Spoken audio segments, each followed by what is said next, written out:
গাজায় চলছে তীব্র খাদ্য সংকট। জাতিসংঘের মতে আন্তর্জাতিক সহায়তা গাজায় প্রবেশ করতে না পারায় ভয়াবহভাবে বাড়ছে খাদ্যাভাব, আর সামনে এগিয়ে আসছে দুর্ভিক্ষ।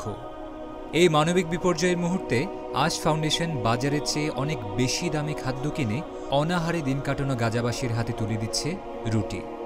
بسم الله الرحمن الرحيم والصلاة والسلام على نبينا محمد صلى الله عليه وسلم. نتقدم بجزيل الشكر والتقدير إلى الأخوة في مؤسسة آش وشعب بنغلاديش على جهودهم المبذولة في توفير الطحين وخبز الخبز إلى أهلنا في محافظة خان يونس. نسأل الله أن يبارك لكم في أهلكم ومالكم وعطائكم المتواصل لنا في غزة. نشكر مؤسسة آش مرة أخرى وشعب بنغلاديش على هذه الجهود المبذولة والسلام عليكم ورحمة الله وبركاته. শুধু রুটি বিতরণী নয়, 2023 সাল থেকে গাজায় চলমান রয়েছে আশ ফাউন্ডেশনের নানা মানবিক কার্যক্রম।